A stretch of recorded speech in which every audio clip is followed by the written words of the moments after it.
Welcome to the Habits and Hustle podcast, a podcast that uncovers the rituals, unspoken habits, and mindsets of extraordinary people. A podcast powered by Habit Nest. Now here's your host, Jennifer Cohen. All right, so today on Habits and Hustle, we have TJ Dillashaw, who I'm very excited to have on the podcast because he is a two-time UFC world champion. And I really want to get into just how you train and because you must have really, really specific habits.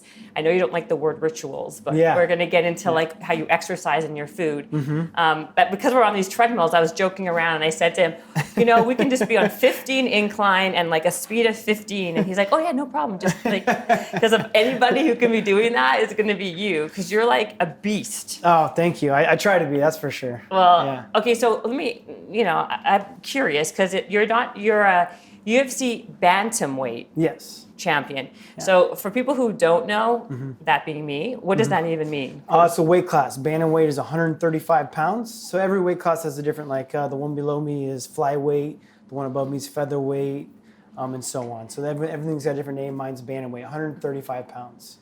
So you have to be between, you have to be, what's the... Usually everyone weighs 135, but... You have to be 135. Yeah, you can be from 126 to 135 is my weight class, but usually everyone cuts weight to get to 135. Like right now I'm walking around at 155 pounds, but... You're 155 pounds right now? Mm-hmm. You look small to me. Yeah. I mean, that's still small. I'm dense. Yeah, you're dense, exactly. You're dense. No, but yeah, I mean, the day before my fight, usually 30 hours before I fight, I weigh in at 135, and I'll walk in the cage weighing 150 the next day. So by the time I fight, I'm usually 15 pounds heavier, maybe even 17. Wow. Okay. Yeah. How do you do that? Let's get right into that. Yeah. I'm curious. So what do you do to be so specific, 135? How do you... I mean, you can't be an ounce over. You have to be exactly 135, especially if you're fighting for a title. If you're fighting for a non-title fight, you can weigh 136. But you can't be an ounce over. So it's all water. I mean, everyone cuts water weight. I get within striking distance of my body mass. I walk around 6% body fat. So, oh my God. And your muscle, when I'm in fight camp, right now I'm a little heavier, but.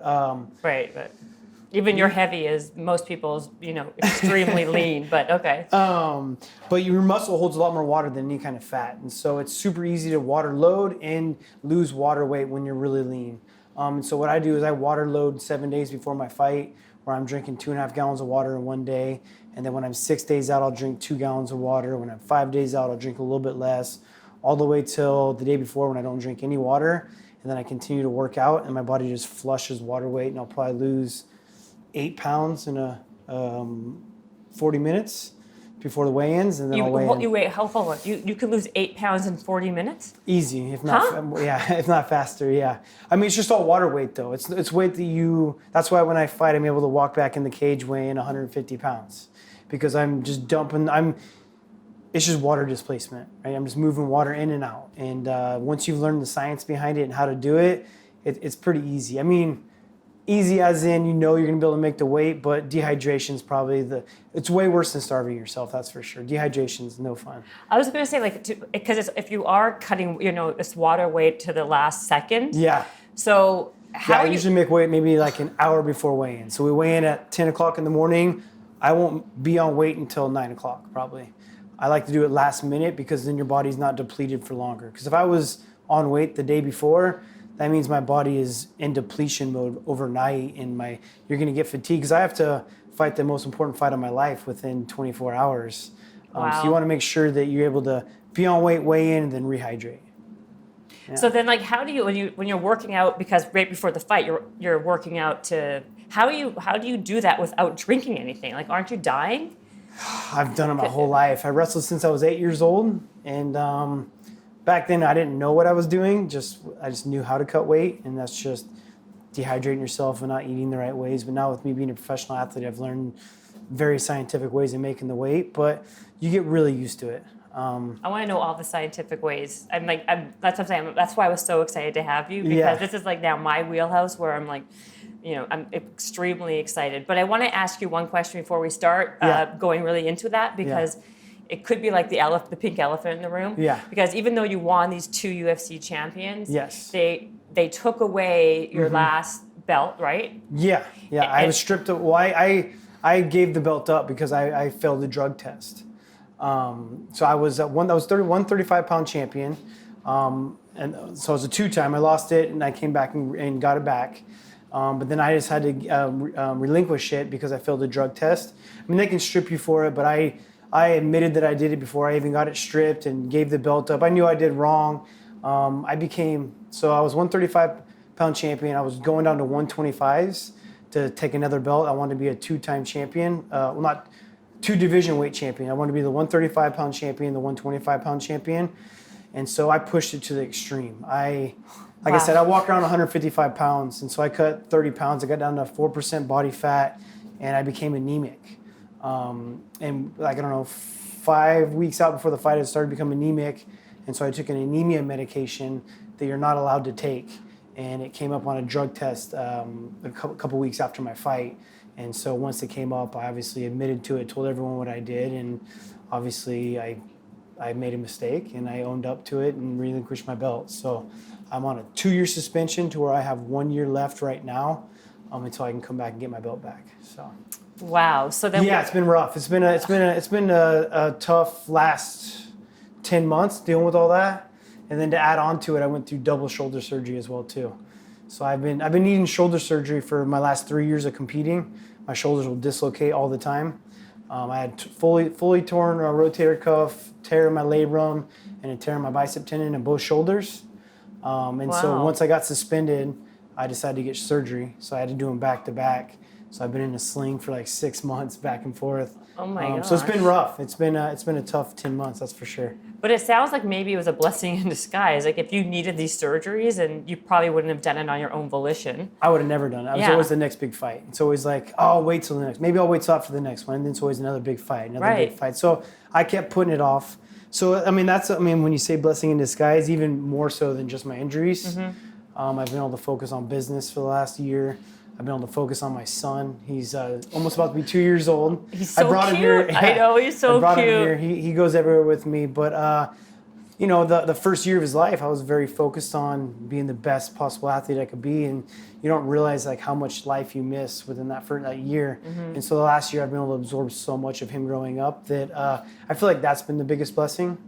And obviously the business side of things, being able to create my income outside of the cage, because when I'm fighting, I always tell everyone I'm the most dedicated professional fighter in the world, and I really truly believe that. No matter what it is that I'm going to do, I'm going to go 100% into it, and so I don't give myself any time to focus on things outside the cage. When I'm in a 10 to 12 week fight camp, a fight camp is where I'm getting ready for one exact person. I don't focus on anything else. It's just training, eating the right way, sleeping the right way. Watching tape. My life is completely consumed with fighting. Wow. So it's been I would never do it again, but it's obviously been a huge blessing. So then how does it even, it must hurt your business though, or doesn't it? Like that you had that title stripped. Of course. It's definitely. Did you have endorsements that were taken away from you? And yeah, I lost all my endorsements. Right. I have some now, right? I've picked them up with just who I am, and I feel like I've handled the situation. A lot of people will get, it's a very common thing, people getting in trouble in my sport for things like this.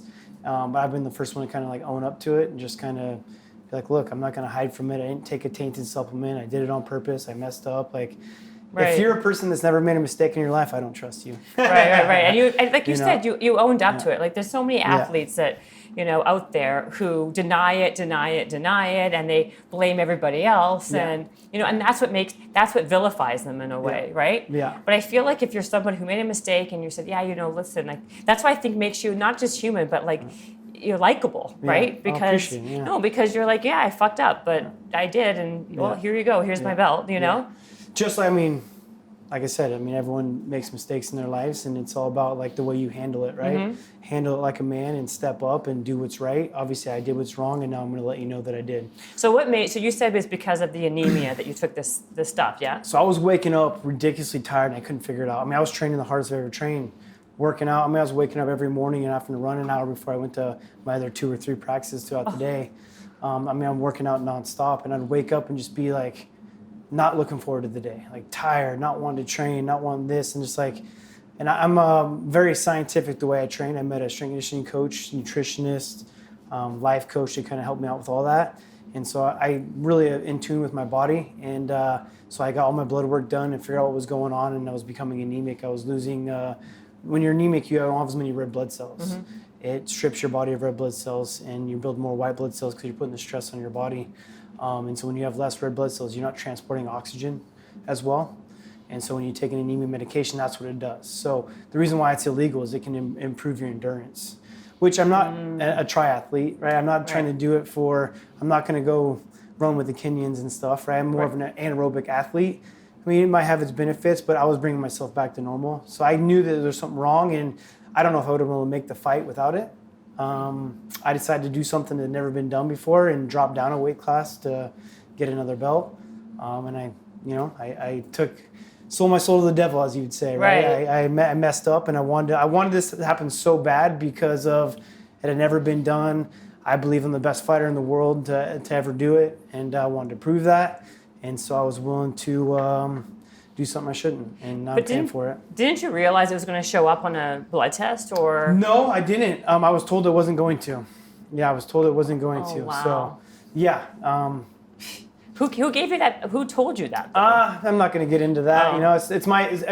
I mean, even if someone else told me that, I'm the one that made that decision. Yeah. You know, I'm the one that. It's no reason to bring anyone else to drag them to the mud. But no one else got in trouble? No, just me. Yeah, wow, just me. Nobody else got it. That's no. I mean, that's like I said, so unusual. Yeah. Usually, when something like this happens, the whole team goes down. I mean, I got offered to sell people out to try to get a shorter sentence and this and that, but to me, like I said, it wasn't worth it. I made the mistake, and I needed to get shoulder surgery. I needed the time off, so I said, screw it. Like, I'm going to take my time. I'm going to take my punishment and take it like a man. So there's no reason to drag anybody else's name through the mud and try to mess with any of that. So. Wow, and also you have that ear that all these fighters have. What is that? Like did someone bite your ear, or like what is that? It's called cauliflower ear. I think the name cauliflower just because it looks like, when people get it really bad, it looks like a piece of vegetable, like cauliflower, right? That's, I was going to say, I didn't want to be rude, completely rude, But it's a hardened blood. So just like getting a bruise and inflammation, blood will go to that area. But when it goes to your ear, it has nowhere to go afterwards. So it just hardens. And it's I mean, you could squeeze it as hard as you want. It would never hurt. And was it just because you punched so much in the ear, or someone bit your ear? Or? A lot of wrestlers get it. I mean, you get it more from grappling than you do from striking. When you take like an accidental elbow or a headbutt or a knee to the ear, it swells up just from like being bruised, from an injury being there, and then the blood can't go anywhere. So it stays in there and it hardens, and it almost turns into like a cast. And I drained them. So if I wouldn't have drained them, they would have been really big. And so I did it myself, because if you go and get it done by a doctor, they have to put you have to be out of training for like 12 weeks. But I would just take a syringe and I would suck the blood out of my ear, and I'd wear a bandana really tight, and then have to do it probably for a couple weeks straight every night, because it would come back. It would come back. Didn't it hurt? Very bad. Yeah, very bad. Do you have no pain sensors at all? I don't understand how you're able to do these things. I do. I'm just like everyone, but I think the more you get used to it, the easier it is to deal with it. I get used to pain, I guess. So what as a kid, obviously you were probably a very good athlete. You probably were good at a lot of different sports, right? Yeah. So what made you become what made you say, you know what, I want to become a fighter? I didn't ever think I was going to be a fighter. I wrestled my whole life. Wrestling found me because of my dad. My dad was a wrestler, and then my stature. And I was good at other sports. I played a lot of football and baseball and all that. But growing up, those were the sports? Growing up, I played them. But then when I got into high school, I knew that I was the best at wrestling out of all those other sports. I was good at everything else, but wrestling was like my real future to get into college kind of thing. Yeah. And I knew that. So I gave up every other sport, and I only wrestled, which got me a full ride scholarship to Cal State Fullerton. I graduated from Cal State Fullerton after going there for 5 years. So I have a degree in clinical exercise science. And then after I graduated, I was enrolled in grad school to become a physician's assistant. And my assistant wrestling coach at the time talked me into fighting. Mark Munoz is his name. He was a UFC fighter at the time while he was coaching me in wrestling. And he's like, man, I really think you should try this out. You're an aggressive wrestler. You're really good. I think you could be good at it. I never reached my goals in wrestling to what I felt like I could do. So I decided to drop out of school and continue to compete. I mean, I never like had a real job. I've never, like competing has been my life. Competing's been my job. So Right. I was going to try to be a physician's assistant, work in a doctor's office. Oh my And gosh. my wife at the time, it was my girlfriend then, but it's my wife now. She was like, I don't know about you, you doing this. I just don't know if it's for your lifestyle. Like Yeah. you've been nothing but a gym rat. And so she was all for it. I mean, obviously it's scary because you're broke, right? I mean, I lived on a couch for a year in someone's house and tried to like mow lawns and stuff to make money on the side to be able to pay for my habit of wanting to fight. But obviously it paid off. So. All right. So what happened? So like you're really not making. How do you start making money in this? Can you just walk me through it? Because I'm really just curious. Yeah. So here you are. You're wrestling. Someone says you have some like talent. You should go into the UFC stuff or go into the Mixed martial arts. Mixed martial arts. Yeah. Like how do you then make? Like do you take some random jobs on the side while you're fighting? What's the training like at that level? At that stage? What kind of training do you do to even get to be good enough to even become a UFC fighter? Being a wrestler is a big advantage in the sport of MMA. That's why you see a lot of big name fighters or champions or wrestlers to begin with. Like Chuck Liddell, was he a wrestler? He started off in wrestling, yeah. Okay. He's more of a brawler, right? Back in the day. I know. This is Yeah. shows you how much I know. But, But no, he started off wrestling. Wrestled at Cal Poly, San Luis Obispo. So he wrestled. I mean, there was a lot of guys that, I mean. How about George St. Pierre?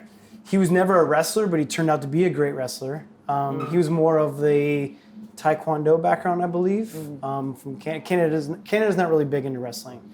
I'm Canadian. But, are you? Yeah. From where? I'm from Winnipeg originally, and then It gets cold. very cool. You even know what it is. I'm Yeah. super impressed. I've done a seminar up there, and it was freezing. Oh, I mean, it's up beyond. in the winter, yeah. It's beyond. Okay, Yeah, and then I yeah. lived in Toronto. Okay. For many years, but but you know what? Wrestling isn't like a big thing there, you know? No, Yeah, it's not. yeah. I mean, Hockey, it's all about hockey. Yes, Yeah. yeah. I mean, it's becoming more popular because of UFC, UFC. because of MMA. Of him, because he's Yeah.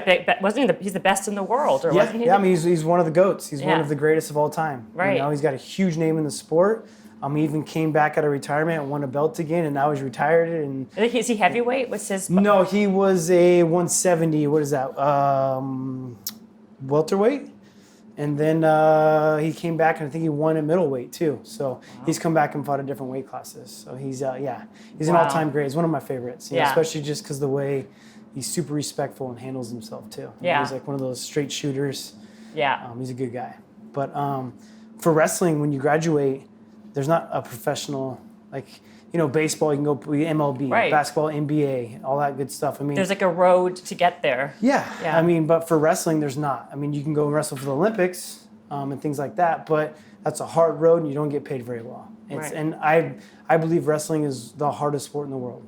And that's why there's so many great champions in the MMA world that were wrestlers, because they learned how to work hard. They not only the form of martial arts that makes you good, but just the work ethic it takes Right.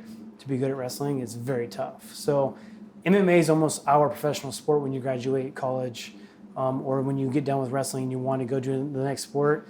MMA is it.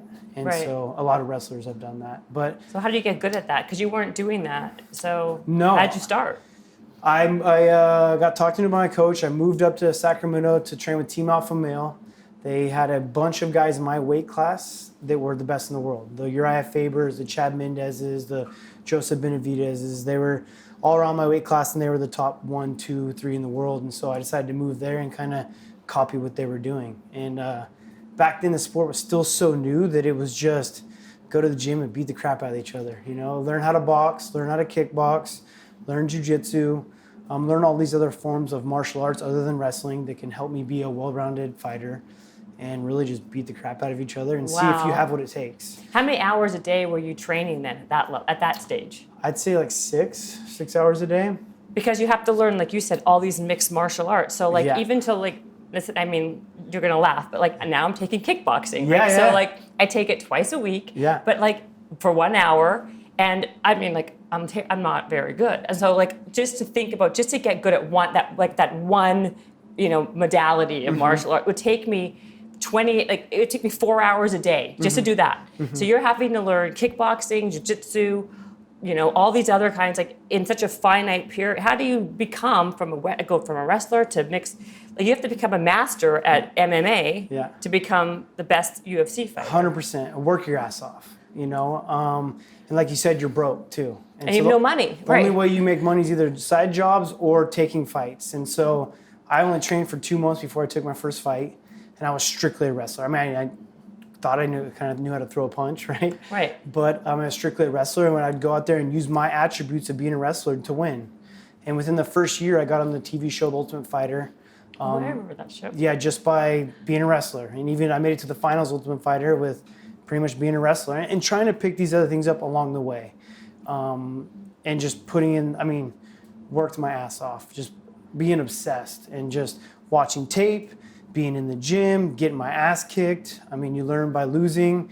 So 6 hours a day, you said you were training a day? On average, obviously Okay. your body can only take so much. There's days you have to take off. And and people are like fighting you. It's like pushing and punching and Yeah, kicking. and especially back then, we weren't very scientific about it. It was a little bit more meatheadish, and it's kind of crazy to think about it and how unhealthy it is. But we probably sparred like 4-5 days a week, which is pretty much going live, just beating each other up, right? Which is not good for your brain, you know.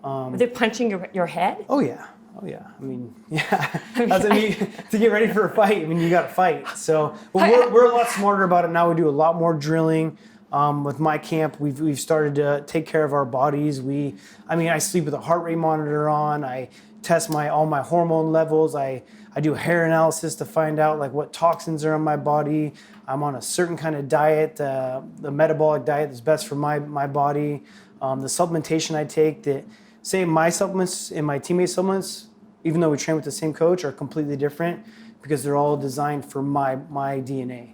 Because I know what I need in my body to come back to homeostasis. I might have not enough vitamin B, or my adrenal glands are shot, so I need an adrenal complex, or I might have not enough magnesium, things like that. Right. So everyone's taking different things to get my hormone levels.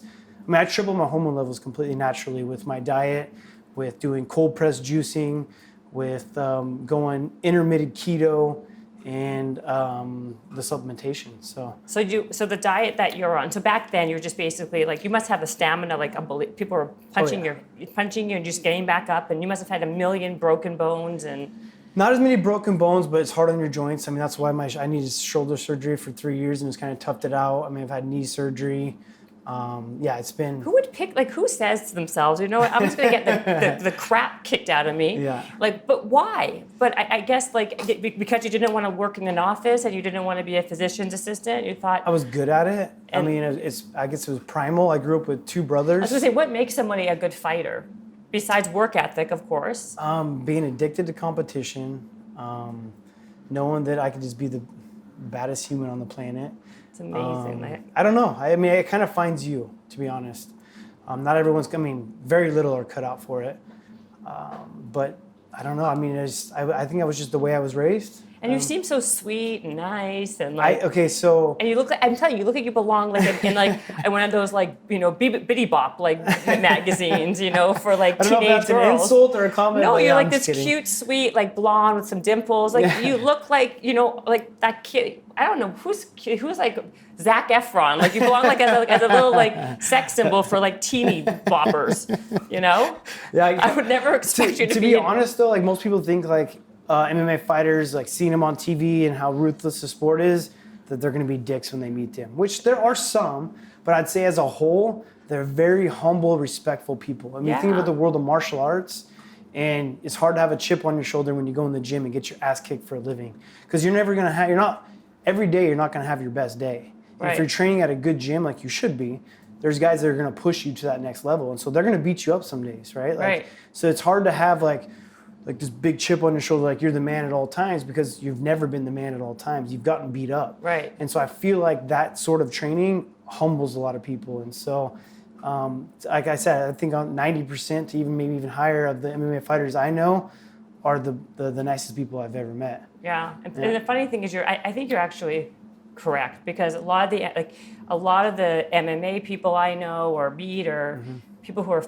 boxers even, when you meet them in person, they're very soft-spoken and kind and nice. Yeah. And then they're like an animal in the, in the cage. When you're confident, there's no need to be a tough guy. Right. When you know you can That's fuck someone true. up, I don't need to show that I can, like, it's like a defense mechanism when you're someone that's not sure if you could beat someone, you're like, you gotta act tough, right? That's so true. Yeah. It's the people who know they're good, they don't have to like scream out on the rooftop. With anything it's it is. like silent. Yeah, and with anything, not just this. Yeah, business, whatever it may be, like if you are good and you know it and like have proved it, you don't need to pump your chest up and act like a big shot. So no, I agree with you. Yeah. So then when did it start changing where it became then you were training much more scientifically? At what point? It took a long time. I got involved in the sport. I was at Team Alpha Male, which was very raw, like very talented team, like insanely talented, but we were just, I don't know, everyone was attracted to each other and trained their asses off.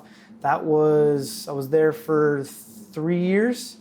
And then a head coach came in, Dwayne Ludwig, who we hired. We never had a head coach. Right. It was just fighters coaching each other. We never had a coach, but no one ever could become a world champion. It was always, we had number 2s and 3s. No one could ever break that threshold. And so we all kind of got together and we're like, look, we need a coach. We need someone that can like help us technically to push us to that next level. And after all the research we did, we thought Dwayne Ludwig was the guy. He was a ex-UFC fighter that was due to injury, had to retire. We hired him from Colorado. He moved out. And within that next year, we went on an insanely big winning streak. I won a world title. A bunch of other guys did really well. I think we only lost like one fight out of all 15 people there throughout the year. Oh, wow. So we did awesome. He won Coach of the Year 2 years in a row. So after I won that world title, he decided to move back home to Colorado and open his own gym back out there. So I followed him. I followed him out there, which I actually got a lot of shit for it. Within media, within my team, everyone's like, oh, you're a traitor, this and that. These are the guys that brought you up. But to be honest, no one's ever trained me the way that Dwayne Ludwig did and put as much work into me as he did. Me and him, like, still to this day, we're family. Like, when I'm in training camp, he flies back. I'll get to that, but he flies back out to Colorado to live with me for 12 weeks. So, I mean, we're family now. But I followed him out to Colorado because I'm on my quest to be the best martial artist in the world. And I knew following him was the right choice. And so I moved to Colorado. I trained there for 3 years, continuing this quest with him. And then when I decided to and all that time, I mean, throughout the years, it got more and more scientific, but it hasn't gotten to the level I'm at now until I met Sam Calavita, who lives in Yorba Linda. He's a genius. I mean, he's a straight up genius. He started in NASA, helped develop the nuclear anti-defense system, missed a couple Christmases and didn't want to be away from his family, so he became a calculus teacher, moved home. He was an old-time wrestler, got involved in triathlete, got into Ironmans, and so he wanted to learn about the body, and he became an expert. And now he's the reason why my body fires the way it does. He's the reason why I've moved back to Southern California. From the way I train, from the way I sleep, from the way I eat, the supplementation, the strength conditioning I do is all underneath his eye. Like I said, I sleep with a heart rate monitor on. So I know when I wake up if I'm overtrained or if I'm ready to go, kind of thing. Like we train my body based off of how I'm waking up or how I'm sleeping and how recovered I am the next day. So how does he start? Tell me, and this is the part I'm fascinated about. Yeah. So like start from the beginning, really. Okay. So I was a world champion. I was looking to get my belt back. And so I had to coach the Ultimate Fighter. I was on the Ultimate Fighter to get into the UFC. Then I came back to coach it against Cody Garbrandt to win my belt back. Okay, but wait, how did you train to even win the world champion even to win that in the first place? Yeah. How were you training? What were you eating? I know, hard. Yeah. Yes, okay. Back then, I didn't care what I ate. It was anything? I don't know why. Like I mean, I just thought it was work harder than everyone. Work harder than everyone. Like I had a couple of friends on the team that were like gluten free, and I was like, whatever, man. Like I'll eat extra gluten. Give me, I don't even care. Like I'll eat pizza. I'll eat whatever I want. I'll train hard, and I became a world champion. Like it was so mental. I mean, and you didn't do any type of so your nutrition was just whatever. Yeah. But you worked out hours and hours a day. Mm-hmm. Did you have a specific time you woke up every morning? What was your workout like? I mean, we had a schedule that we had practice from like 10 to 12, and then I would maybe hit mitts throughout the day. We had jiu-jitsu at night. We had that kind of schedule. Okay, but tell me what that no rhyme or reason behind it. That's what time that training was. What you did. Like the gym we were at, Ultimate Fitness, just had like, okay, we have a time frame from 10 to 12 where there's not very many normal members, so we'll do a pro practice. What is a pro practice like where any MMA fighter that's trying to become a professional fighter and you're training to compete. So someone wants to come do cardio kickboxing, we have a class for that, right? They're paying the gym a membership. Right. But myself or these other guys that want to become a UFC fighter, they show up from 10 to 12 to do our MMA practice, and we beat the shit out of each other. And then from then you kind of set your own training up. Like I had a striking coach, Master Tong, that was my first Muay Thai instructor. I would set up individual training times with him throughout the day where I'd go and hit mitts with him for an hour, where he would teach me how to become a Muay Thai fighter. And then I knew I needed to get good at jiu-jitsu, so there was a jiu-jitsu class on Tuesday, Thursdays in the evenings that I would show up to, and most of the pros would show up to that as well too, and we would do jiu-jitsu. So say you came in and you weren't a wrestler, like I was a wrestler, so I didn't need to like spend as much time focusing on wrestling. Guys that would come in and had a striking background, they would practice at different times because they wanted to focus more on wrestling. So depending on who you were as an individual is how you based your practice. And so for me, that's just how it worked out. Like it was just a wild, wild west. Figuring out the sport. And that time you never were monitoring your sleep or your supplements and I mean, I took supplements, but it was like whatever whey protein I was taking. Right, or whatever you heard was kind of the good thing, like omega-3s or whatever. Exactly. Yeah, whatever's the new hype right then and there, right? I was taking, fad. But then when Dwayne Ludwig came and started coaching practices, the practices became more structured, and then the technique, especially with me and him, like our one-on-one, he was my new kickboxing coach, and he was our new MMA coach. And when he came in, my skills went through the roof. Like I was in the UFC already and I was winning big fights, but he came in and then I instantly I was beating everyone by being a good wrestler with some striking, but then he came in, his background is striking, I became a kickboxer, like instantly. Like I love the way he taught technique, I love the way that he drilled it, the science he brought behind it. As in science, I mean like I'm slipping punches this way, when I do these things, I'm doing certain moves at certain times. And he broke it down to be like a program, which he still has. It's the BMT, Bang Muay Thai program. He's the one that took me to the roof. And that's why I followed him to Colorado, because he is the best coach in the world. And I truly believe that. And so when he came in, I won my first world title. I went on a run and started knocking everyone out. I won my world title, followed him to Colorado. I lost my belt to a split decision, which was bullshit. I should have never lost it, but I did. And I learned something from it. I think you learn more from your losses than you do any of your victories. I learned to not fight emotional. When I lost that fight, Dominic Cruz was very smart at getting under my skin and pissing me off. He was out from for injury for a while and came back, and he really pissed me off. He talked a lot of smack, which I hadn't had to deal with that yet. Right. And so the entire fight, I was trying to knock him out. I was trying to hurt him. Like I forgot about technique and I saw red and I wanted to just murder him. And he used that, and I still believe I won the fight. I mean, most people do, but he made it close enough to where he won because he pissed me off so much. So I had to learn from that. So what happened? What was the thing that happened that he got it? A decision. Yeah. The judges, right? So that's like there's 3 judges watching the fight, and just based off opinion, and they think who won the fight. They go through and they kind of like score it, like, oh, he got a takedown, or he's controlling the octagon. Maybe he did more damage, and every judge sees it differently. And so it was a split decision where, so one judge, is it 3 judges? Yeah, 3 judges. So one judge thought I won 3 rounds to 2. One judge thought he won 3 rounds to 2, and the other one thought he won 3 rounds to 2. So it was like just a very mixed, very close fight. And so I lost it, but taking it away made me a way better fighter because I learned to fight having fun. I knew that when I was a fighter going out there to show off and be the best and just have fun with it, I was unstoppable. Right. But when I went out there and fought angry and emotional, I had holes in my game, and so I had to learn that. If it wasn't then, I don't know, I never would have been who I was. So the irony is amazing. You can't go in and beat the crap out of someone if you're angry or emotional. You got to be happy and jolly. Not everyone fights that way. Some people fight better angry. Some people fight. I mean, everyone finds their way they're wired, right? Yeah. Not everyone. If everyone went in the way I fought, maybe like they're not as attentive, and everyone works differently. And I know that I work better when I'm having fun.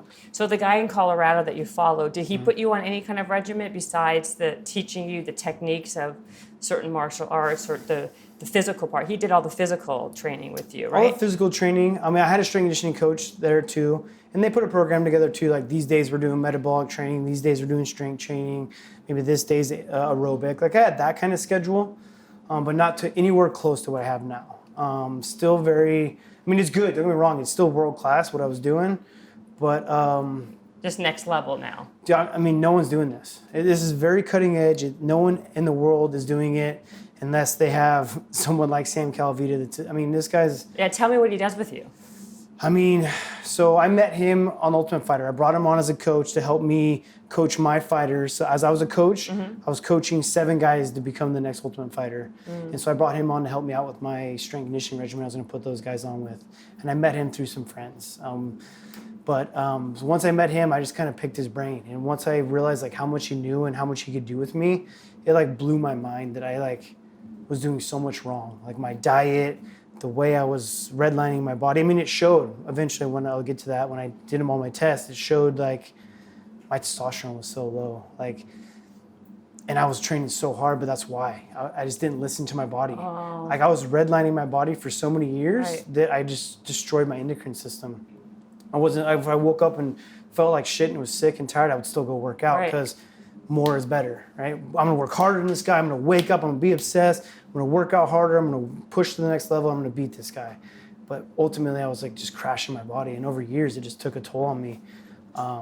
But so when I first met him, it's so true. I just want to say, like, people don't realize that, like, it's not all less is sometimes more, right? Yeah, smarter. You got to be smarter. Right, because the recovery actually is when you actually heal your body. Yeah, that's when my cortisol levels will come back down. My testosterone will go through the roof.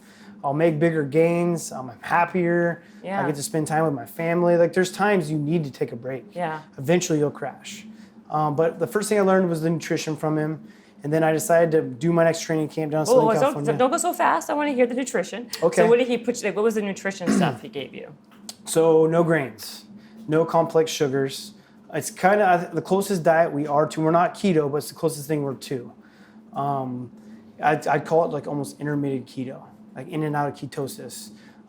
That's hard to do when you have I think I was just saying this to someone the other day, like it's hard to be in ketosis unless you are super, super diligent with with monitoring it, right? Yeah. You have a team of people. You have one guy who's monitoring you. Yeah, but then I have to do it. He teaches me how to do it, and then I do it myself. I do everything myself, and but he teaches me the way. Right. And if he knew I wasn't willing to do it, then he wouldn't take me on as a... No, I know. I'm just saying, like, you're just an example of someone that you're like one of the best in the world. So of course you're going to figure out. You're going to be extremely diligent with it, right? Yeah. So you feel that that you're doing it. It made a major difference in your performance, and that's one thing that's different with him too, is I wasn't guessing like, oh, I think I feel better, right? Because it could be a placebo, but we were doing testing. Like I know every level of that he tests has gotten better from my diet and from the way I train. Like I said, my hormone levels were better. The hair, I'll get to the hair now. The hair analysis were better.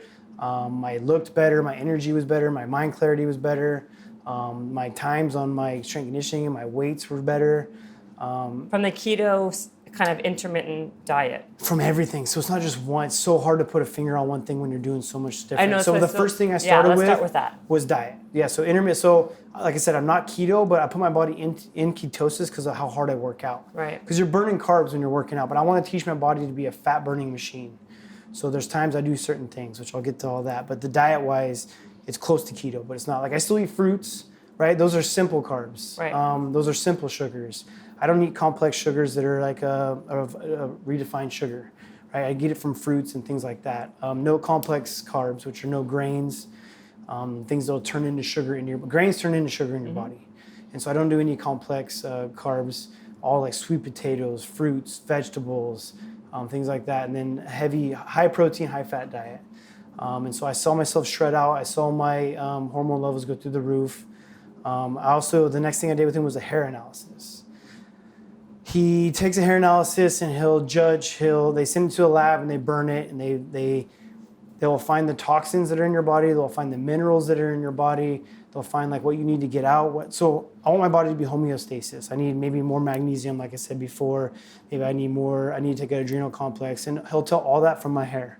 He cuts it off from like my brainstem area. He sends it into a lab, and they tell me what I have too much of, what I have too little of, and he creates my supplementation. Obviously, everyone's on the same kind of aminos and things like that, but when it comes to my trace minerals, they're all different. Everyone's different. You might have lived your life differently. Like I had a lot of arsenic in my body, high levels of arsenic, which could have came from chewing tobacco in college, or maybe my tattoos, or you can get it from rice and things that are growing, growing in our water, because it's grown in water, and our water that is grown in is bad, you know. So that was the next thing I did with him.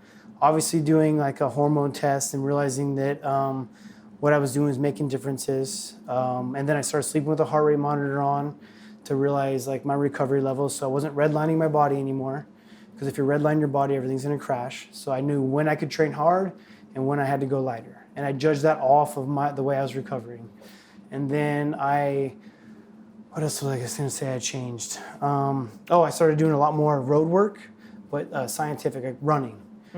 We called it low base. So I wanted my aerobic to be through the roof, but only so I can push my anaerobic even further. I'm an anaerobic athlete. I'm fast, I'm explosive, I build lactic acid, but I have to learn to push through. When I get to my lactic threshold, I have to learn to push through that. And the only way I can push through that is if my aerobic is high as well. And so my crossover point from when I burn fats to carbs, everyone's is different depending on how good a shape you're in or how you eat. At the time, it was like, we'll say 141, which is okay. You want it to be like 160. So anytime my heart rate's under 140, I'm burning fat. As soon as my heart rate was getting above 140, I was burning carbs. So I would do my runs, and I'd run for maybe an hour or half hour, depending on where I'm at in camp, and I would keep my heart rate under 140. So when I did that, I'm teaching my body to burn fats and to make my aerobic go higher. So then my crossover point went from 140 to 160. And the higher my crossover point is, I don't start burning carbs until I get my heart rate to that level. And then so now when I push my heart to 160, I'm still burning fats. I don't build lactic acid. When I burn carbs, I'm building lactic acid. So I changed that all up by the way I was training. Were you doing HIIT training? I guess it's close to HIIT training. Like high end, yeah. I really don't know like the exact what HIIT training is, but when from you what go I've like seen, high interval, like when you do like interval training, when you go high, to, and then you do recovery, and then you go high again, like you're peaking your heart rate's going super high, then you're taking it down, up and down, up and down. So I'd say it's a form of HIIT training. Knowing when to make your heart rate go high and when to make it not so high, and for an extended period of times, or like I only do my super hard strength conditioning probably like twice a week. Because that also, I feel like it affects your hormones, like your cortisol levels. 100%. When you get too high, like I know even with me, like when I'm working out too hard, it doesn't do my body good all the time, right? Because my adrenals get screwed up, my hormones get screwed up. So then how did they take the arsenic out of your body through the hair analysis? From certain aminos and my supplementation, like I was juicing certain things. So my cold press juicing regimen came from my coach, Sam Calvita. What I do with my and you believe in that to be something that is huge. like... It was a big changer to my game. My wife hates me when I say this, but we couldn't get pregnant for like 3 years until I met Sam Calvita, and I changed my diet, and I started doing a lot of cold press juicing and put my hormones back up. Like I was redlining my body. Really? So my body was in fight or flight constantly. So it wasn't like... I'm going to try yours. For back in the day, like if you were getting chased by tigers and you're stressed out all the time, they're not gonna let you have a kid, the kid's gonna die. So I feel like that's what my body was telling myself, like you're going through fight or flight, you can't have a kid right now. So once I learned how to train right, eat right, and do my, we call it a dim juice, like to help spike my hormone levels, we were able to have a kid. This is delicious, by the way. Thank you. We're gonna talk about that. He has a whole juice line that is absolutely delicious. It's changed my life, and I know it'll change lots of other people's lives, and that's why I'm excited to talk about it as well as pass on the message. But you've done it's like a whole, like you said, it's accumulation. It's like you're not just doing one thing right. You're doing everything. Like people always think, if I work out once a week, it's not gonna, you know what I mean? Like you have to eat properly. You have to exercise regularly. You got to monitor your not monitor your sleep like you, but you have to sleep properly. I mean, it'll help. I mean, if you can monitor your sleep, even if you're not a professional athlete, you're gonna know because your cortisol levels will still go. Even just business, right? Like. I've noticed that in the last year. I've been busier this last year than I've ever been my entire life. And I thought it was going to be like, I'm going to be a lot like, I'm going to have all this time on my hands, you know? But I've been almost more stressed out this last year dealing with business than I've ever been, you know? So still tracking my sleep and realizing how that's affecting you is a big part of it. Maybe you got to do some sort of meditation before you go to sleep. Do you meditate? I do.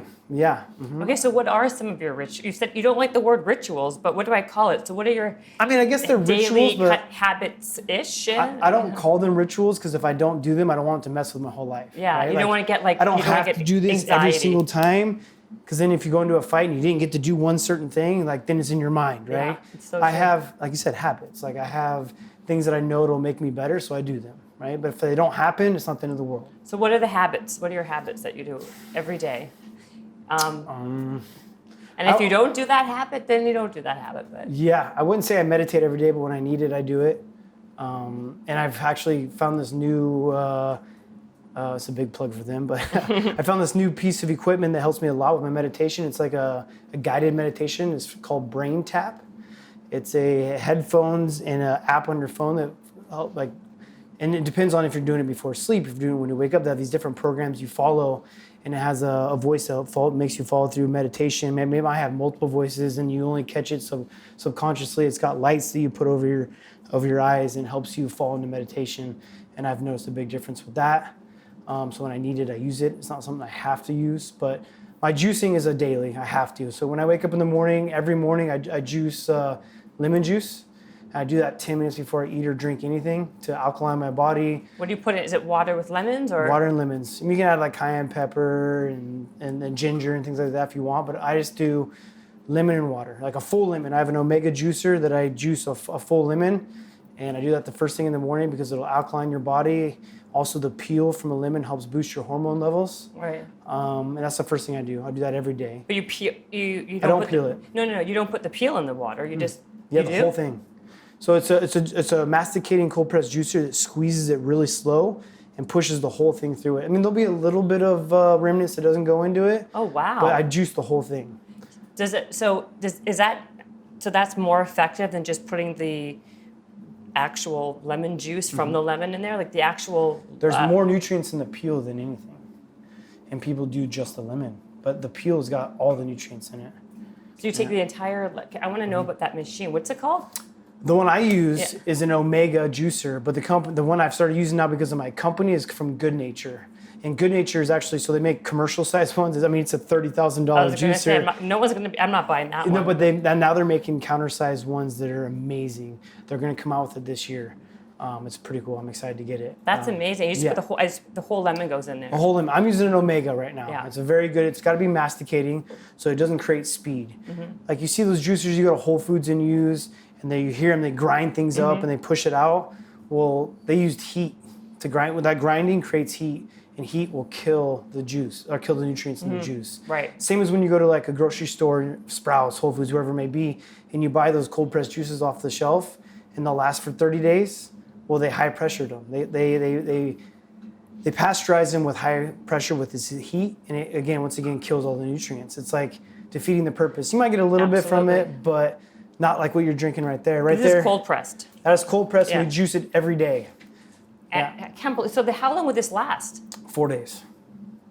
Wow. Yeah. And It's organic. And it's all. There's no preservatives. It's organic, so and if you wait till like the third or fourth day to drink it, it gets a little more bitter. You drink it on the first day, fresh. It's fresh. Amazing. So Yeah. it's like the real deal, basically. Yeah. I mean, that's why we're gonna take over the world. Yeah, and I'm telling you, I'm not just saying this because you're on the show. It's actually quite delicious. Thank you. I mean, that's why I believed in it. So I was on Joe Rogan's podcast, and I'm pretty much telling him the same stuff I'm telling you about how cold press juicing changed my life. And so the company Clean Juice reached out to me. It's a company started in Charlotte. It's now a franchise. It was created by Landon Eccles and Kat Eccles. They created it just because they wanted to be healthy, and it took off, and now they spread the nation. They have 80 stores nationwide right now, soon to be over 100, like 140. We're in development right now. But they reached out to me about sponsorship, and so I vetted out the company, and I realized how good they were compared to everything else I'm doing, because I only juice organic. I don't go buy my juices from the store. I juice it myself every day, and it's only organic, only the best products. And I noticed that's what they do, and no one else does it. The nectars don't do it. The press don't do it. That's what I'm surprised, because that's expensive. Yeah, they're the only USDA-approved organic company. Wow. And so I was like, look, I want to open my own store. I don't want to be sponsored. I want to open a store. Right. And so they accepted me to the Clean Juice family. And my first store is going to be open here at the end of this. We'll start doing business in December. Our grand opening will be the beginning of the year. New Year's resolutions, coming to get some juice, right? Good timing. But yeah, I wanted to be part of the family, and they accepted me. And not only they accepted me, but now I'm an area developer. So me and my business partners are opening 63 stores from San Diego to North LA. Anywhere within that range, I'm in charge of helping them open. If you were interested in opening a Clean Juice, you would come to me. I'd help you find your location, how to help run the store, and just a plug and play system to help you be successful within Clean Juice kind of thing. Wow. And we're going to take over because, like I said, we're the only USDA approved juice bar. I mean, franchise really. I'm surprised at that. Just because nowadays everything is all about like organic, and then to know that there's like all these places that are so popular are not even organic. Yeah. And now it's like, and not only amazing. Organic, but they pump a lot of stuff into. Nathan, what are they pumping into their juices? Yeah, what are they putting in their juices? Sucralose, sugar. They're adding sugar to all their juices. Yeah. Not only are they not organic, they're making them taste good by adding sugar to them, which sugar is the root of all evil. Yeah. Diseases, autoimmune diseases, all this stuff is all from sugar, and they're pumping in their juice. Like, think about when Jamba Juice came out and you thought it was healthy. I remember that when, first of all, I'm way older than you, but I remember when people thought they were being healthy, like, oh, I'm gonna have a Jamba Juice. Yeah, there's like, I did. there were like thousands of calories in that thing, and it's all sugar. Yes.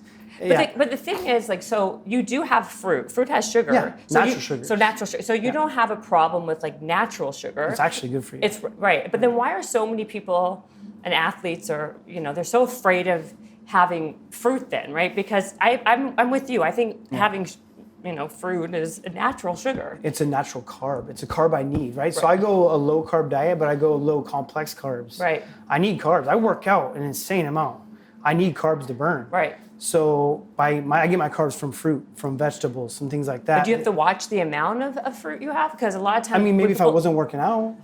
All right. So if someone's trying to lose weight, right, or on a weight, you're not in that situation, I know, but like you're counting calories or something. Or because fruit, because sometimes I love fruit and beyond. I can have like 4 pounds of grapes in like 3 seconds, like an animal. But then if I eat so much of it that I gain weight from it. I got to be careful. Yeah. But I mean, you got to eat a lot of fruit for that to happen.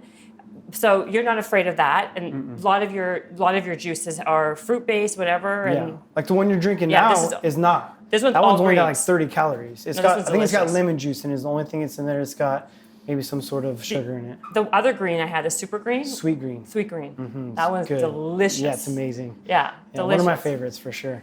Okay, so get back to your host. So basically, you make your one of your things. You wake up, you basically take that lemon, put it in the water to help to alkaline. Alkaline my body, to boost my hormone levels. It gives me energy. I don't drink coffee because of it. Oh, that wow. and I also do a lot of nutritional yeast, which has got a ton of B12 in it. So I'll drink. I mean, it's disgusting. You can put it on your food, and it doesn't have to be as disgusting. But I want to know I'm getting enough of it, so I'll put a couple tablespoons of nutritional yeast. You can buy it from a Sprouts, Whole Foods, something like that, and you just put it in a glass of water and pound it. You'll get so much energy from it. It's got so much vitamin B, and it helps also your absorption rate in your stomach to help with your supplements and your food. I love that. No one's ever said that to me before. Yeah, nutritional yeast. Put it on your popcorn. It's amazing. Put it on your vegetables. It's so good. Like it tastes good? Yes. That way it does. If you do it the way I do it, it's pretty harsh. Yeah. And I just pound it and I follow it up with maybe some juice or something else. It's like a chaser. Yeah, like a chaser. But you can add it to your food and it's so good for you. Like my wife will bake it on our broccoli or we'll put it on our popcorn and things like that, and it tastes really good. Wow. Okay, give me another tip like that. An easy tip? Shoot, nothing's easy. Nothing's easy. Yeah, but I take a lot of psyllium husk to help clean me out. Psyllium husk is I just stir it up in water and drink it, and you got to do it fast because it'll harden. But is that like a very clean version of Metamucil? Yeah. It's like a probiotic spore. It helps you, like when you take probiotics, it'll help line your stomach for that probiotic. If you just take a probiotic and you're not healthy, I mean, you're just gonna shit it out. I mean, your stomach is just as important as your brain. Like a lot of things that come from your stomach affects your brain. The neurons are going back and forth. So I do a lot of psyllium husk, which will clean you out. And every day you do that? Try to. I mean, I don't do it every day, but I try to. Again, it's a habit, not a ritual. Right. Sorry. Yes. No. I gotta be very careful. I try to. Like, I haven't done say it yet today, but I try to. If I know I've been eating bad or something like that, I need to clean myself out. It's not one of those things that'll clean you out and have loose stool. Like you're gonna go to the bathroom like bigger than you've ever gone in your entire life. Really? But, Okay. I'm gonna try. It'll clean you out for sure. And so where do you get just any brand of psyllium Sprouts husk? or some sort of. Do you buy it organic- in the like bulk or? You can buy them in big containers. Or I buy it off Amazon. The psyllium husk I buy off Amazon. As long as it's organic and from a reputable source, then I'll buy it from Amazon. I buy my nutritional yeast from Sprouts. But can you get, if you took psyllium husk every day, would your body then need to take it to go to the bathroom? Did you get used to it? No. No. Okay. Yeah. And then anything else let's go like in the nutrition space that you are habitually doing. I take a lot of probiotics. Again, another plug. None of these are sponsors that I'm chatting out I know. there. I'm just letting you guys know. Like I use a lot of stuff from Mercola. Mercola is a website. It's an e-commerce-based nutritional store for all my supplements and things like that. Like, the only protein I take is from Mercola. Which protein do you take? I take the whey. It's their sports performance whey protein. I'll take like casings and stuff when I'm trying to put weight on, but for the most part, I usually just take a whey protein or maybe a hemp. But and real clean burning proteins. And then I'll get my vitamin C's from there. The probiotic is a ritual. Right? Yeah. I'll take a lot of probiotics because, again, your gut is so important for all the nutrients that's going to help you with your brain function, with the way you live your life so much. But isn't it important to know what I've heard that not one probiotic is the same for you as it is for me, right? Because everyone has a different gut. And so when you just take one off of the shelf, I heard it's useless, right? It could be. It depends on their product. I just take what my coaches told me to take that he's done the research for. Right. He's done all the hard nitty gritty stuff, and I just believe in him and I do it. So the probiotics I take are the live probiotics from Mercola. Right. Okay. Yeah. And then do you eat meat, chicken, I beef? eat tons of meat. I'm a big time hunter. I'm an archery hunter, so any kind of meat I eat, red meat wise, is killed by myself. So I went and got a elk this year in September. I just got a white-tailed deer this last month, and that'll feed me and my family for the next year and a half for meat wise. I don't buy meat. If you want to talk about organic, grass-fed, this is grass-fed and organic because is harvesting it yourself.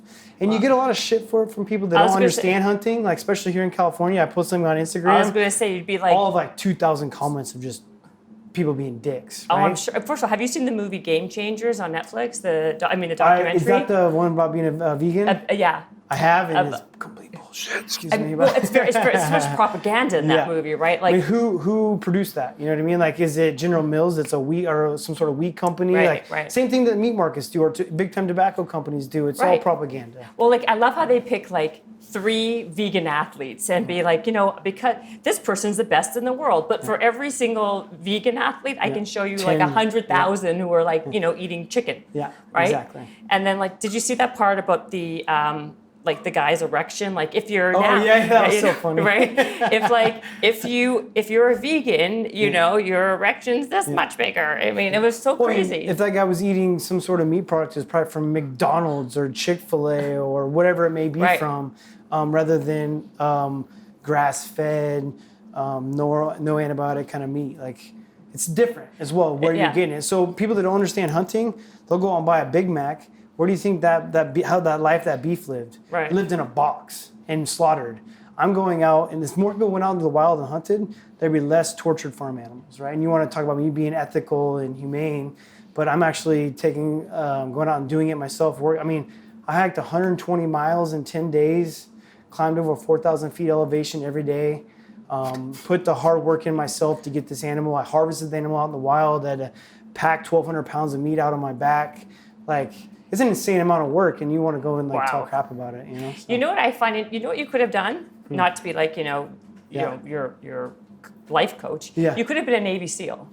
You have the same type of. I'm not a Navy SEAL, but you seem to have the same mindset and Oh, that's my son. That's your son, Yeah. Same kind of like threshold as what a Navy SEAL or a Green Beret would have. Because you have because I appreciate that because I think very highly of them. Oh, me too. Yeah, I'm saying but it only is a very particular type of person. You have to have, you got to be so badass and have such a killer mindset that to do that, it sounds like if this didn't work out for you in the UFC space, that would have been a great avenue for you. And I think it's wrestling. I really believe that a lot of the wrestlers I meet or anybody I compete against, it's always like if I know I'm competing against another wrestler, it's going to be fucking tough. Yeah. I really believe that one-on-one combative training from being 8 years old to now has made me who I am, kind of thing, you know? Because when you go and play other sports, when I played football and things like that, it's easy to blame a loss on someone else. Right. But when you go and wrestle, you're out on the mat by yourself. Like everyone's watching two people compete against each other. And so when you lose or win, it's either the highest highs or the lowest lows in the world. Because it's all on you, you know, and just pushing against another person, it really teaches this mentality of never give up, be better than the next person, and just, I don't know. I totally, it makes perfect sense. I want to ask you more about your health, like what your other, I hate the word hacks, like you hate the word rituals, I hate the word health hacks, but I don't know a better way to describe it, but what are like some of the other habits you have in the health space that you do? Like I think I saw that you said you like red light therapy. Yes. Yeah. Yeah, I do. I do a lot of red light therapy. Do you think it works? I do. Yeah. Obviously, if you do it all the time. Okay, what does it work for? Muscle recovery? Yep. Muscle recovery, another hormone booster, right? I got to stand in front of it in my birthday suit, butt naked. I just got one. That's why that's why it kind of just jumped out at me because, like I want to know from a professional athlete if it's made a difference in your life. It's great for your skin too. Like that's what they say. Yeah, little dermatologists will use it and stuff like that. So it's great for your skin, real good for muscle recovery. It's great for boosting hormone levels and motility in your sperm. Does it really? Because I just started, I don't know. It's been a weekend, and you have all the testing. I don't have anyone taking my testing, but have you seen a difference in those things by taking it over time? Like I said, it's hard for me to put my finger on one thing. I know you do everything. So I do so much, and it wasn't like I did them like all like well, here I did now I'll do this. No, it's like I almost just went cold turkey, just did everything. Right? Like I was like I met this coach. We did as much science as possible and everything, and then just like transform my body. So then, how often are you doing red light? Again, I wouldn't probably say 4 times a week. For how long each time? I do 8 minutes in front, and then sometimes I'll do 8 minutes in back. But mainly, I make sure to do the 8 minutes in front. And excuse my language, but roast my testes. Yeah. So you do. Okay. So do you do? Because the one I have at my house, mine's from BioLite. Do you have? Which one is yours from? Mine's from Juve. Okay, so that's the competing company. Okay. Yeah. But they're very similar. Yeah. I think they're almost exactly the same. But you just got to have make sure it's the right light frequency for what you want. Right. I was going to ask you about that. So mine has, I'm sure like yours, has red light on there and it has near infrared. Right. Yeah. Do you use both at the same time? Yes. Because I was told that sometimes you should be using red light, sometimes you should only be using the near infrared. I wouldn't know on that for the most So part. you just put them together and just do it. The Juve comes where it's either an 880 nanometer to 680, and it's like some lights you can't even see on. Even though they are on, you can't even see them on. Mine too. And that's the difference in the light. And they each have one penetration deeper than the other. Yeah. So if you have like deep joint pain, like one will reach that to one will reach more of like the surface of like for your skin and for that kind of inflammation, stuff like that. Do you have what size is the one? Do you have one at It's your house? the size of your door. It's really big. Yeah. I'm gonna show. I want to show like you a football mine. player can stand in front of it and cover his whole body. Oh wow, you got. I think yours is probably bigger than mine. But so far I really like it. Yeah. Do you do it at night or in the morning? I've done it at night. I mean, I've done it both, but I usually it's when I get up, I have so much to do. It's always like the last thing on my mind to go stand in front of it. I know. If you have the time, I think it'd be a good ritual to do in the morning, but it's something I do in the evening. Do you wear like those little goggles or just by? It's actually good for your eyes. That's what they say. Yeah. I've been wearing just nothing. I've been just kind of going. Do you are you looking down on the phone or are you just? No, I try to almost meditate into it, just kind of do nothing, and it's like one of those times where I can shut my brain off and no one bothers me and no text messages, no nothing. Another reason why I like to hunt, my phone doesn't work, right? Like there's certain times in my life that I have to be forced into not being in touch with the world. Like when I'm out hunting for 10 days, I don't talk to anybody other than my family that I'm with. When I'm in the hyperbaric chamber 4 days a week. You forgot to mention the hyperbaric chamber. It's like 90 minutes of sitting in a chamber where you can't have your phone on you and you got to just be in there blank, just nothing. Maybe I'll do a float tank therapy, the red light, things like that, where I make sure that that's all I'm doing. Or my meditation, like kind of like detach, because I feel like that takes a lot of cortisol levels, is dealing with everyone else's problems as well as your own, as well as my son's and my wife's and my businesses. It all adds up. And so I need to, I think getting off of it and just disconnecting is huge for my mental health. Yeah, I agree with that. So that the chamber, the hyper game changing. Is that, so that makes a difference? Oh yeah.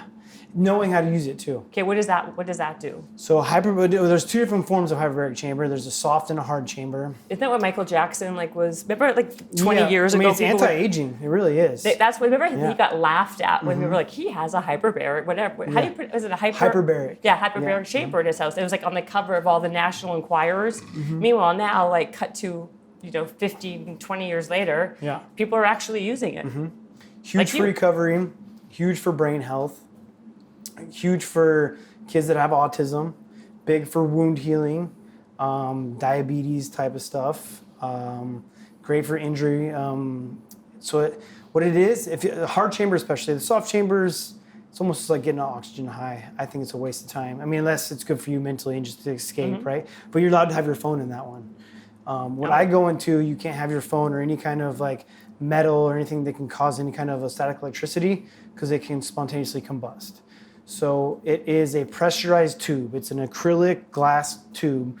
You go inside of it and they pressurize it. Depending on how deep you go is how deep it gets pressurized into your body. But I go to usually like 2.4 atmospheric pressure, which goes deep. And then you're breathing more like 98% oxygen. And so if you were just to breathe oxygen right now, you maybe get a little bit of a high from it and feel better, but you're expelling everything you don't need. When you're in a pressurized tube, it forces it into every one of your cells. Into your mitochondria, and it'll speed up recovery, it'll speed up injury promotion, it'll speed up, like I said, wound healing. Really good for your brain. So it crosses that blood-brain barrier to where it can bring inflammation down in your brain as well too, which being in a combat sport is really big, right? Wow. Like CTE prevention and things like that. So how often do you do that? I want to do it as much as I possibly can. We actually added one to my gym. So the gym, the training lab, we haven't done our grand opening yet. We're doing under construction still. We're down in Placentia, like Anaheim, California, down in Orange County. We have a full-blown strength conditioning program there, martial arts place. We also have a full recovery center where we have 2 hyperbaric chambers. We have cryotherapy. We have red light therapy, all under one center. So we have like a full recovery center in there. So I'm gonna start doing it hopefully like 3-4 days a week. Wow. Yeah, especially after hard training. Do you take NAD?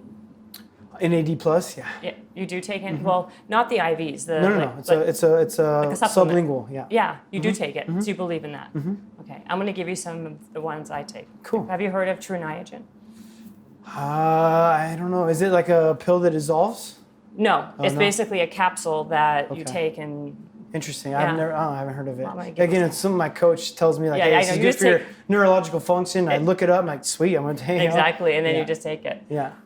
What else is there? Okay, I'm trying to think. I've kind of had you on this treadmill for like almost, 70 minutes.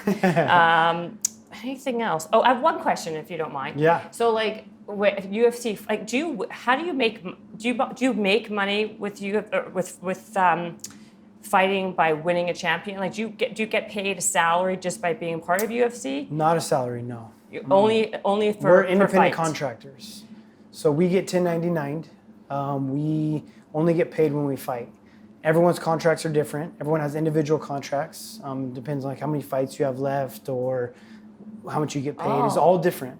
Depending on how good your manager is, how popular you are, how many Instagram followers you have, right? If you're going to bring attention to the UFC and make them money, and then try to negotiate to get paid more, right? And everyone's got a different one. Like most common is like you get paid a flat rate to show. So once you make weight and you step inside the octagon, they pay you.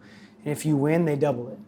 If you don't, then they don't. So they kind of give some incentive to like go out there and fight your ass off, which will make for an entertaining fight, right? Some guys have flat rates. Maybe some guy will show up and they just get paid their show and their win bonus all in one, just because that's how their manager put it. Everyone's got a little bit different tactics on how they get paid. So if you win a championship, how much do you make? It's all different. It depends. What's the range? What's the range? How much did you make?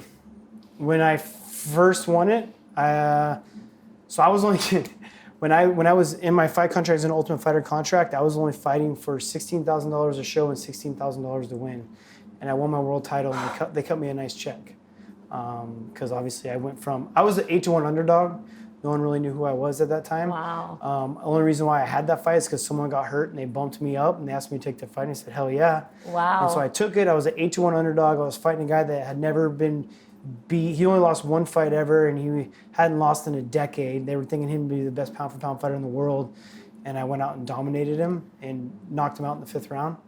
And from then it was like the rise to stardom, Everyone knew who I was after that. And so I was able to renegotiate contracts and stuff like that. So, yeah, I mean, it can be. I think the sport is becoming more and more mainstream. That you'll see pays continue to increase, right, as the sport gets more and more popular. It's very mainstream now. Right. To where even when I won the world title, it was becoming mainstream, but not to where it's at right now. So people, we're signed by ESPN now, finally. I know. So it's a pretty big deal. But are you making like $1 million if you win now or not? Some people are. Some people aren't. Wow. Yeah. It's all. And again, you have to be. It's kind of sucks, but you need to be a character. You need to be popular. You need to be like. It's entertainment, right? It is entertainment. If I'm a boring fighter, which I had to learn this right throughout my career, like. If you're just like super respectful, like not causing trouble, just kind of straight shooter that everyone can kind of like, oh, whatever, he's just a normal dude. Like, I don't feel like they pay attention to you as much, right? So you don't get paid as well. Because, you don't get paid as much as you're worth. And so be worth something. It sucks, but be a character. Be someone. Like, who are you? But then exaggerate it. Be that person to the top. Create conflict. Create some sort of bullshit that people are going to pay attention to. In the ring, you mean? Or outside. Now the world of social media, people can know what I'm doing on a daily basis. Doing interviews, doing podcasts. You seem normal and nice right here. That's who I've been. And like I said, I've had to learn that the hard way. But then how are you going to be, so you're not as valuable because you're nice and sweet and you're not really causing any trouble, you showed up on I learned time. that early in my career. I mean, even though I've made the biggest upset in history and like did all these big things, like I brought some more attention to me, but I was too cookie cutter. I felt like too easygoing, too nice. But when I got a big rise to stardom even more, I won in my 2nd title. So when I left that gym, Team Alpha Male, and moved to Colorado, and I told you I got a lot of shit for it from not only my teammates, but from like the media. The reason why I got it from the media is because of my teammates. So they were talking a bunch of shit about me and that I was a traitor, called a snake, this and that. Well, then when I fought for the belt, I fought against an ex-teammate. And so it brought a big rivalry and it brought a lot of attention. And then I became a bigger star because I ended up, he was just a complete fucking asshole. Like, went above and beyond to be a dick to me because we were on a TV show coaching against each other. And I was kind of like, I was confident and I've always been confident. Like, that's one thing, like, I've been known as an asshole when we train. Like, if I've been known as a dick in the gym, but it's because I'm competitive. Like, I don't let you beat me ever. I don't care if we're playing Monopoly.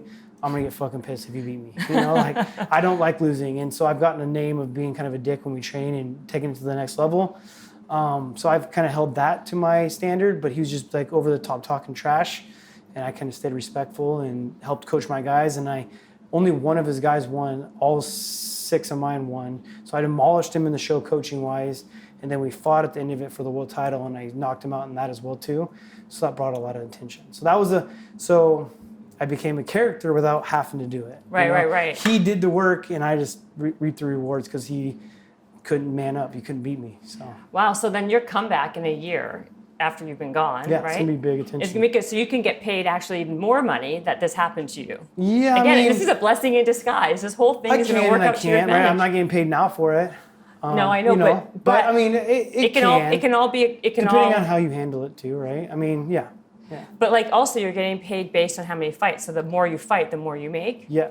Unless you're really, really big, right? And then they fight less, but you make more. I mean, so like for instance, I have like 6 fights left on my contract. I have to fight those out before I can renegotiate. Unless I create some sort of like big name and they're willing to like. There's times they're willing to renegotiate even though you're not the end of your contract. Just everything's very individualized. You know? So it could be a blessing and a curse. It just depends on who you are and take over your own destiny. It's like, I think the biggest blessing in disguise for me has been able to take over my own destiny outside the cage what I've been able to do with Clean Juice. I mean, Clean Juice is it's already taken over the nation. We're going to take over Southern California. I'm really excited about it. To be involved with it, to be able to spread the message. California is very nutritional based, right? Like they always think about, you see like the most healthy people in the world are in California. The weather's good, take your shirt off, be out on the beach. Yeah. But they don't realize what they're putting into the body isn't organic, and I can't wait to pass that message on and spread that. So I'm excited about that. I created my website. It's called Fit to Fight, TJDillashaw.com. It's a workout program to where if you want to learn how to kick someone's ass, if you want to be a martial artist, or if you just want to get in shape. It has from professional athletes to just someone want to do cardio kickboxing. I created a program that you could do at home even.